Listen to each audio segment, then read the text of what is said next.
तो यदि आपको वो प्राप्त करना है जो प्रभु देता है और आप किसी तरीके से उसे नहीं पा सकते हैं, विश्वास वचन के द्वारा आपके हृदय में होना चाहिए। और इसीलिए आपको प्रभु से कुछ पाना है तो आपको प्रभु के वचन में आना होगा ताकि विश्वास आ सके और आप अपना उत्तर पा सके। The steadfast love of the Lord never ceases. His mercies never come to an end. They are new every morning, new every morning. Great is thy faithfulness, O Lord. Great is thy faithfulness. They are new every morning, new every morning. Great is thy faithfulness, O Lord.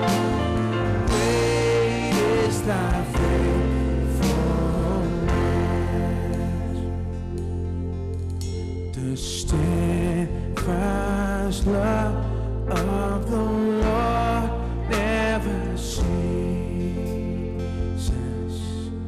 His mercies never come to an end. They are new every morning, new every morning. Great is thy faithfulness, O Lord. Great is thy faithfulness.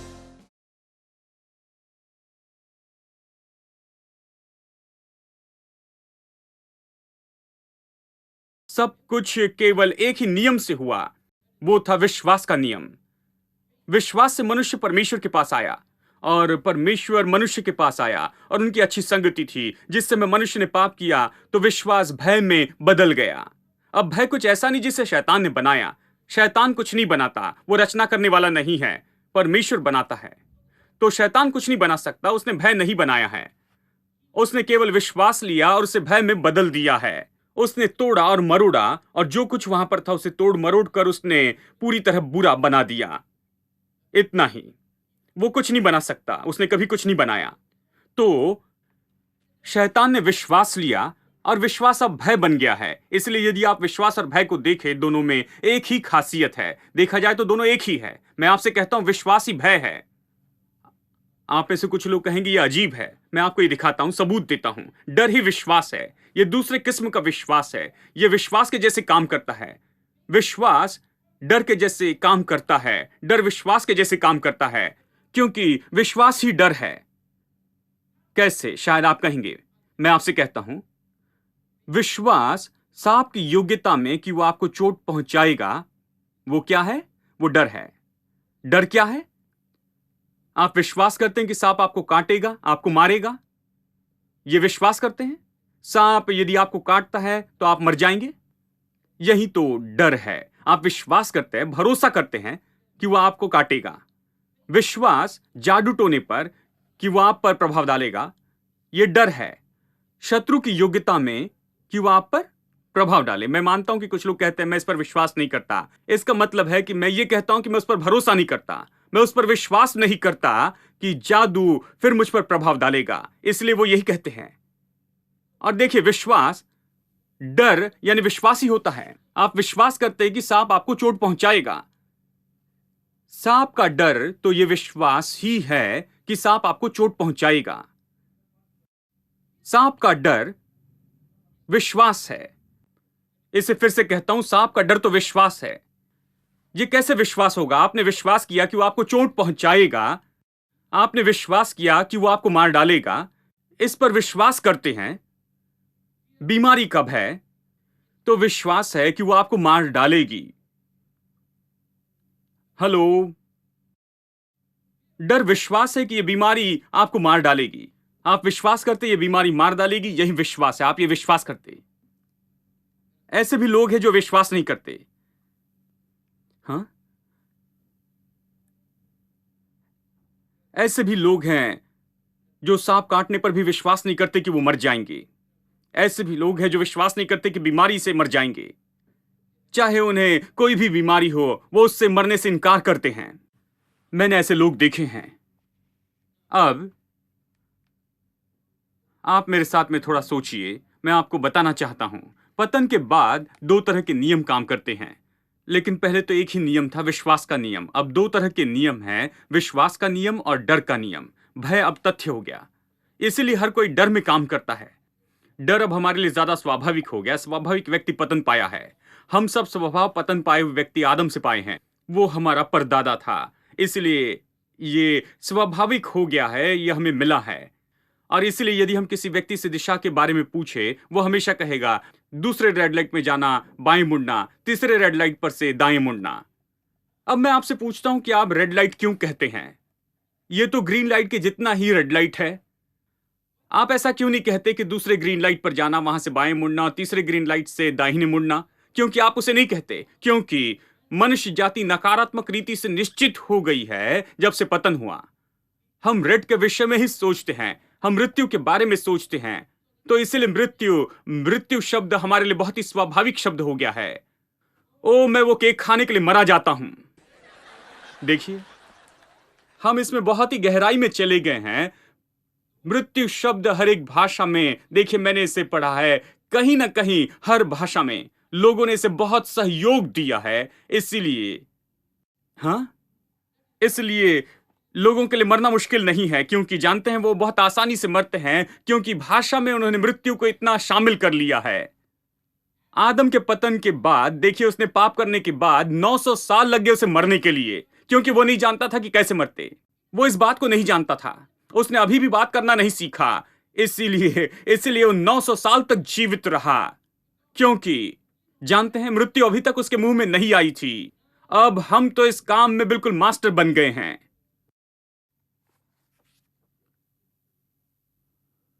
हाँ, अब हम उसमें बड़े महान master हो गए हैं। इन दिनों में तो आप हर बात में मृत्यु शब्द को पाते हैं। मेरे पैर मुझे मार रहे हैं। ऐसे पति के साथ रहने से अच्छा है कि मैं मर जाऊं।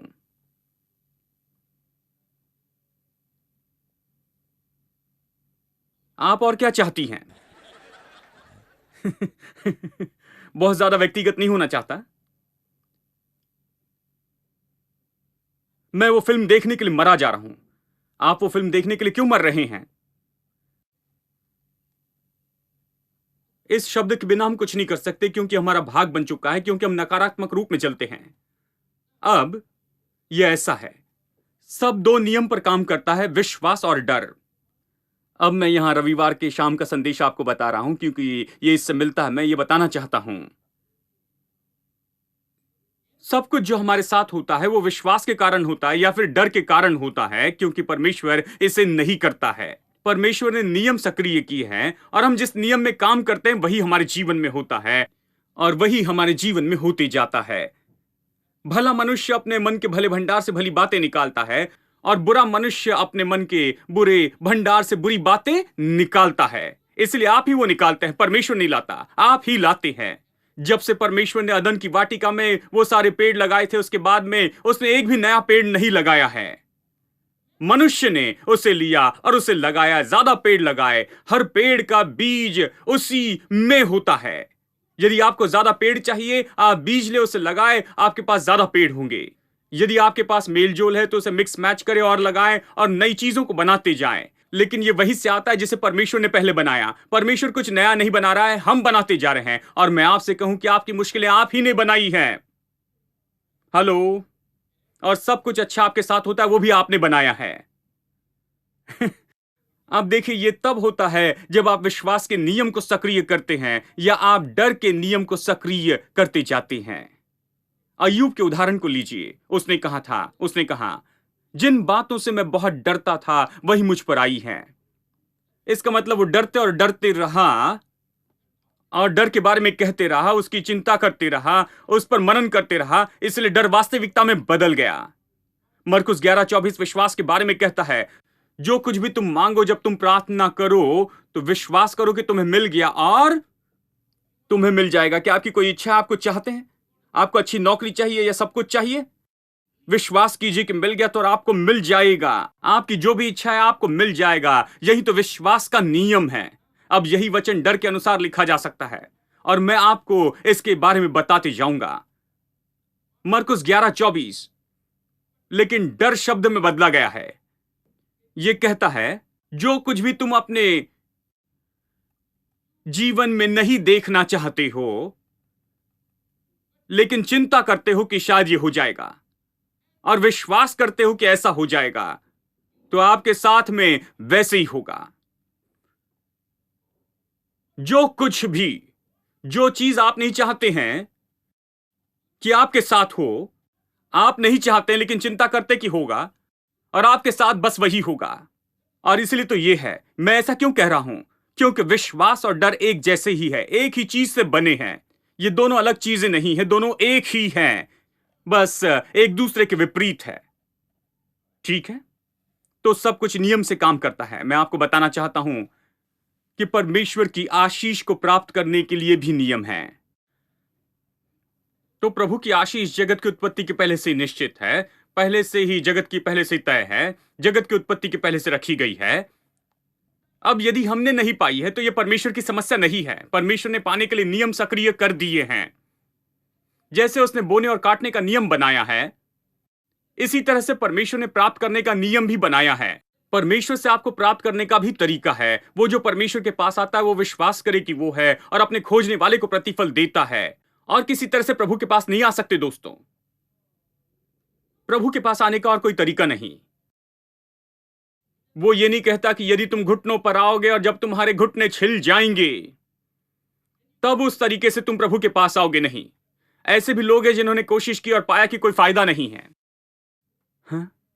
एक व्यक्ति अपने घुटनों पर से सीढ़ी चढ़ रहा था, परमेश्वर के पास जाने की कोशिश कर रहा था। यही तरीका है कि प्रभु के पास जाऊं।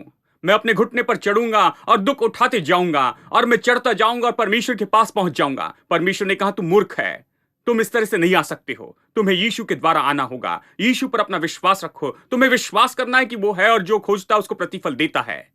देखिए, विश्वास के द्वारा ही आप प्रभु के पास आते। विश्वास ही वो चीज है। तो आप कैसे प्रभु से पा सकते हैं? नीति वचन 4:20 कहता है, यह हमें प्राप्त करने का नियम देता है। चलिए इसे जल्दी से देखें। नीति वचन अध्याय 4 वचन 20 यह कहता है, मेरे पुत्र मेरे वचन ध्यान धर के सुन और अपना कान मेरी बातों पर लगा। इनको अपनी आंखों से ओट न होने दे, वरन अपने मन में धारण कर, क्योंकि वे जिनको ये प्राप्त होती है वो उनके लिए जीवित रहने का और उनके सारे शरीर के चंगे रहने का कारण होती है। सबसे अधिक अपने मन की रक्षा कर, क्योंकि जीवन का मूल स्रोत वही है। हम यहीं पर रुक जाते हैं। इतना काफी है। हम चंगाई के बारे में बात करते हैं। हम लोगों से कहते हैं वचन सुनो, परमेश्वर के वचन पर कान लगाओ और इसे अपने हृदय में रखो। अपनी आंखों से ओट न होने दो, क्योंकि यही उनका जीवन है। यही उनका जीवन है, शरीर के चंगे रहने का कारण है। लेकिन आपको प्राप्त करने के नियम को समझना होगा। सामान्य रीति से हमें पूरा वचन 27 तक पढ़ते जाना चाहिए, इसलिए मैं यही करूंगा। यहां 12 बातें जिसे आप मार्क कर सकते हैं। बहुत ही साधारण बातें हैं। प्राप्त करने के 12 नियम हैं। पहला, वचन 20 से शुरू होता है, सब इसमें है। आपको और कुछ करने की जरूरत नहीं, सब इसमें है। मेरे पुत्र मेरे वचन ध्यान धर के सुन। हर कोई कहे मेरे वचन ध्यान धर के सुन, मतलब ध्यान दे। क्यों वचन पर ही ध्यान दे? यह बता रहा है कैसे चंगाई पाए। यह केवल चंगाई पाने के बारे में नहीं बता रहा है, यह बता रहा है कि कैसे प्रभु से प्राप्त करे। सामान्य रीति में ऐसा है, यही तेरे चंगे रहने का कारण है। यह बताता है कि कैसे सब कुछ आ सकता है। यहां पर चंगाई का खास कारण है। सामान्य रीति से हम इसे प्राप्त करने का नियम कहते हैं, सब कुछ पाने का। क्यों प्रभु से कुछ पाने के लिए प्रभु के वचन की ओर ध्यान देना है? यह इतना जरूरी क्यों है? क्योंकि आपको प्रभु के पास आना है तो विश्वास से आना होगा। प्रभु के पास आने का यही रास्ता है जिससे आप कुछ पा सकते हैं। विश्वास सुनने से आता है और सुनना वचन से होता है। और मैं आपसे ये कहता हूं, यदि आपको कुछ पाना है तो प्रभु ने प्रबंध करके रखा है। आप तब तक कुछ प्राप्त नहीं कर सकते जो प्रभु ने दिया है, जब तक कि आप उसके वचन में ना आ जाएं। क्योंकि आप कैसे प्राप्त कर सकते हैं? विश्वास के बिना। आप केवल विश्वास से ही पा सकते हैं, और विश्वास सुनने से आता है, और सुनना प्रभु के वचन से आता है। तो यदि आपको वो प्राप्त करना है जो प्रभु देता है, और आप किसी तरीके से उसे नहीं पा सकते हैं, विश्वास वचन के द्वारा आपके हृदय में होना चाहिए। और इसीलिए आपको प्रभु से कुछ पाना है तो आपको प्रभु के वचन में आना होगा, ताकि विश्वास आ सके और आप अपना उत्तर पा सके। आमीन। ये इतना आसान है। दूसरी बात, मेरी बातों पर कान लगा। यह आसान है। बाइबल बहुत आसान है, हम मुश्किल करते हैं। मेरे वचन पर ध्यान दे, इसका ध्यान देने का मतलब है, ध्यान देना जो शब्द है, इसका मतलब है कि समर्पित होना और इस पर गौर करना। इसका यही अर्थ है। ऐसा ना सुने जैसे बाकी सारी बातों को सुनते हैं, लेकिन समर्पित हृदय से सुने, उस पर गौर करते हुए सुने, उसे ग्रहण करने के लिए, उस पर चलने के लिए, आज्ञा मानने के लिए। इस तरीके से आप सुनते हैं। ध्यान देना केवल साधारण रूप में सुनना नहीं है। अपना ध्यान सुनने की ओर लगाना मतलब किसी और चीज की परवाह किए बिना आप इसे सुनते हैं, बाकी सब जरूरी नहीं होता। यही सत्य है, और आप वही करेंगे जो ये कहता है। आप समर्पित होते जो ये कहता है। यही ध्यान देने का मतलब है। ठीक है, अब देखिए, अपनी आंखों से इसे ओट न होने दे। अपनी आंखों से परे न होने देने का मतलब है, एक अनुवाद में ऐसा है कि अपनी नजर से परे न होने दे। यह अच्छा है, अब आप समझ गए हैं। अपनी आंखों से परे न होने दे का मतलब यह नहीं कि बस एक बड़ा सा चित्र बनाकर उसे फ्रेम कर दें और अपने सामने लगा कर रखे। नहीं, आप हर समय ऐसा नहीं कर सकते। तो कैसे इसे अपनी आंखों से ओट नहीं होने दे सकते हैं? यहां आपकी नजर है।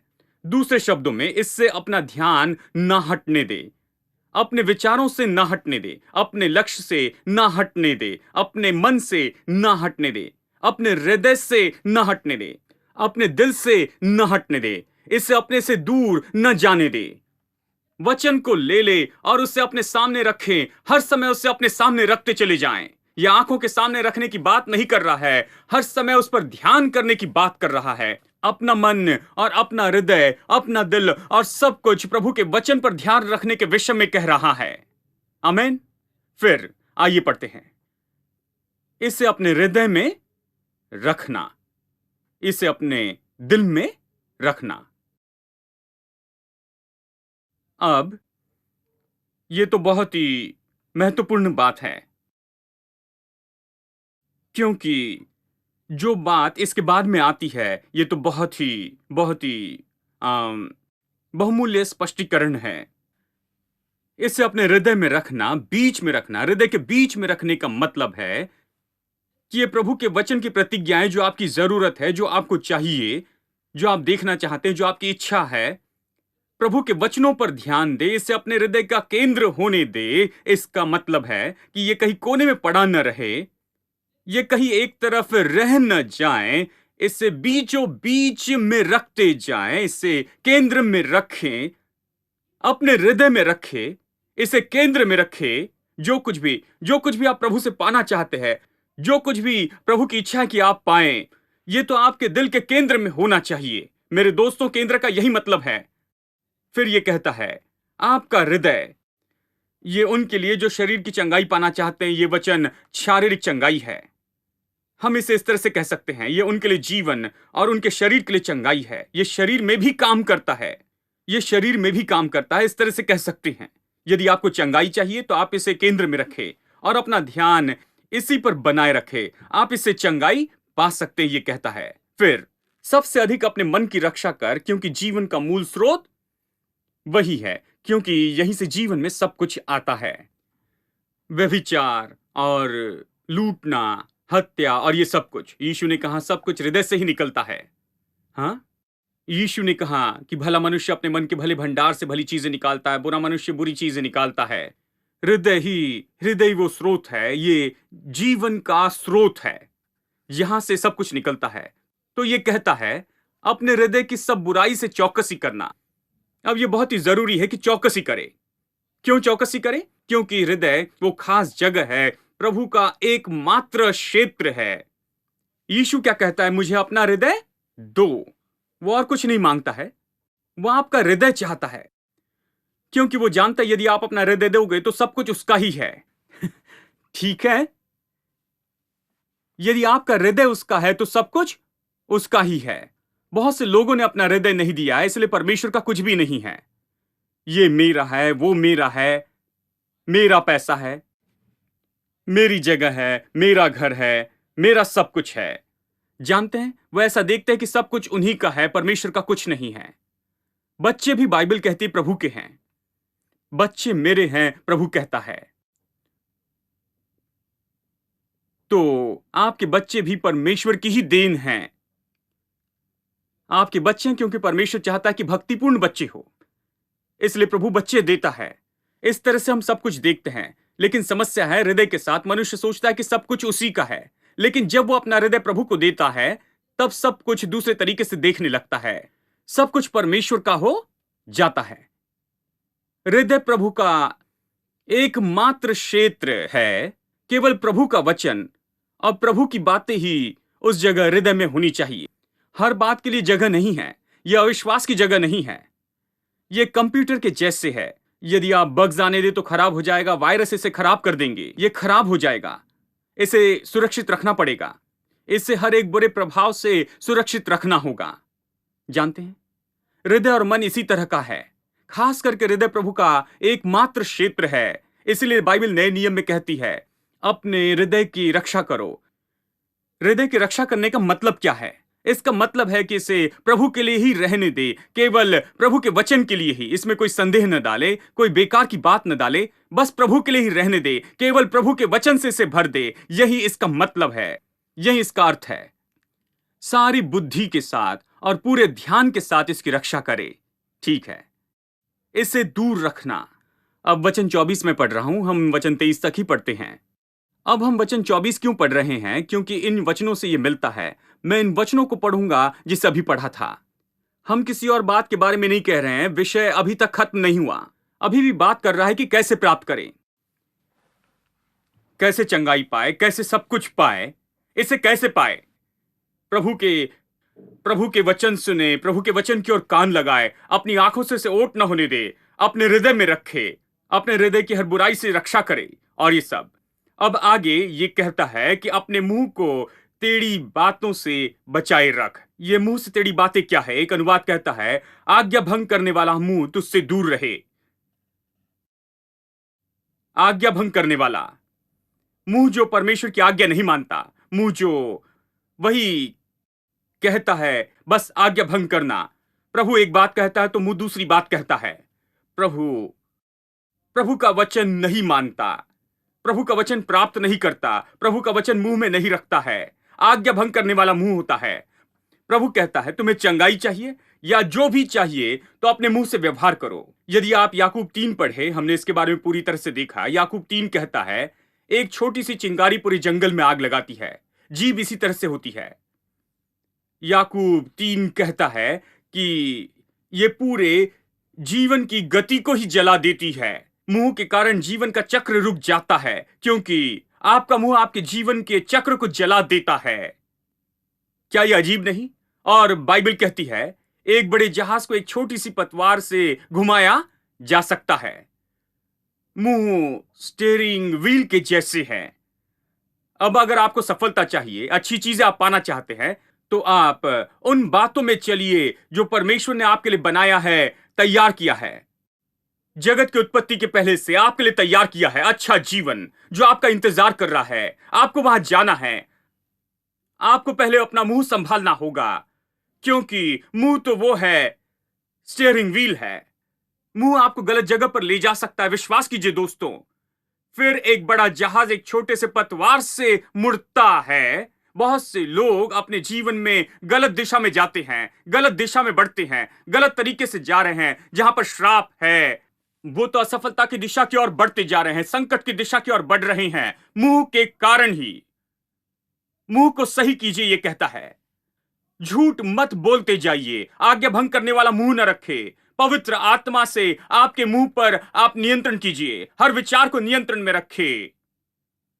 जो प्रभु कहता है उसे समर्पित कर दे, प्रभु के वचन से नियंत्रित कर ले, क्योंकि यदि आप मुंह को किसी भी दिशा में उड़ने देंगे तो आपका जीवन भी किसी भी दिशा में, हजारों दिशा में उड़ेगा। Oh, my soul, do you not know? Have you not heard? It's been told from the beginning. The Lord your God is on your side. Oh, my soul, don't be afraid. Hope in the Lord. By his righteousness and power, he will strengthen, he will guide.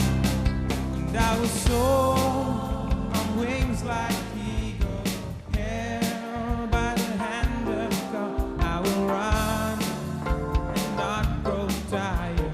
On his name I call.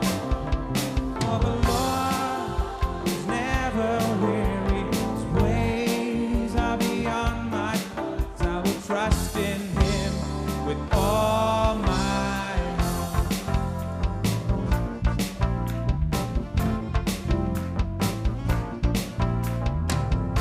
Oh, my soul, do you not know? Have you not heard? It's been told from the beginning. The Lord your God is on your side.